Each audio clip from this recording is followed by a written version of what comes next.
मेमन ने भी हमें ज्वाइन किया, आप हमारे साथ ही रहेगा। मारिया, हम एक तरफ देख रहे हैं कि ईरानी वफ्द की आमद मुतवक्के है, तो दूसरी जानिब पीट हेग्ज़ेट की तरफ से जो न्यूज़ कॉन्फ्रेंस की गई, उन्होंने कहा कि हमारा मकसद वाज़ेह है कि जो ईरान है वो ये डील कबूल करे, और साथ ही साथ ये भी कह दिया कि हुर्मुज़ में जो अगली फ्लीट है हम वो भी भेज रहे हैं, मुहासरा मज़ीद सख्त कर रहे हैं।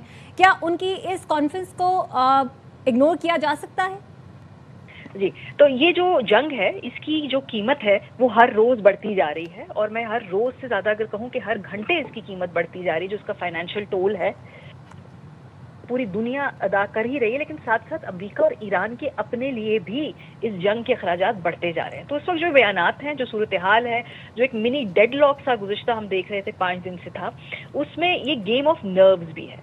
इसका एक और एस्पेक्ट ये भी है कि ये भी डिपेंड करता है कि हु विल ब्लिंक फर्स्ट। तो ये वॉर टैक्टिक्स होते हैं जिसमें आप टॉक फाइट करते हैं, साथ साथ आपके टेबल पे आना भी होता है, लेकिन उससे पहले आप मैक्सिमाइज करने की कोशिश करते हैं अपने लेवरेज को। तो इस वक्त अमेरिका भी यही बात कर रहा है और ईरान भी यही बात कर रहा है। देखिए, इतने बड़े मिसट्रस्ट के साथ इस बात के इंडिकेशन देना कि ईरानी वफ्द अब फाइनली पाकिस्तान आने के लिए तैयार है, इसको हमें प्रोग्रेस ही समझना चाहिए। रातों रात ये बर्फ नहीं पिघलेगी, अभी इसके बहुत सारे मराहिल हैं। एक कॉशियस ऑप्टिमिज्म के साथ हमें आगे बढ़ना होगा, और इस बात को हमें याद रखना चाहिए है कि जितने बड़े बड़े तनाज़े भी होंगे वो हल मुज़ाकरात की टेबल पर ही होंगे, और ये बात दोनों अतराफ समझती हैं। अगर हमारा ख्याल है कि ईरान को इस बात का इदराक नहीं है तो ये गलत होगा।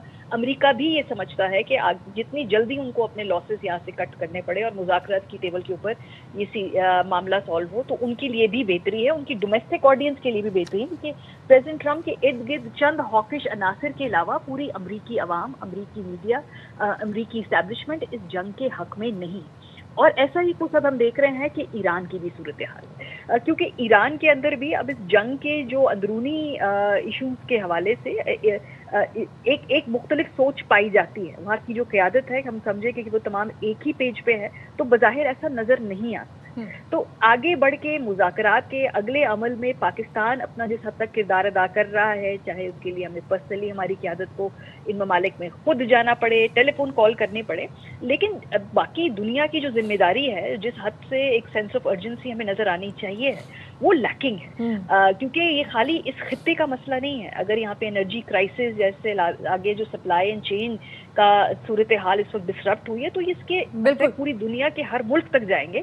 तो जो सेंस ऑफ अर्जेंसी होनी चाहिए है, अब मेरा ख्याल है बाकी ममालिक को भी अपना वजन यहाँ पे उठाना है। बाकी जो इस खित्ते के लोग हैं, जो क़यादत है, उनको भी दोनों तरफ पे जोर डालना चाहिए, अमरीकियों पे भी और ईरान पे भी, कि इसका कोई ना कोई मुज़ाकरात की टेबल पे हल निकालने की तरफ जाना चाहिए।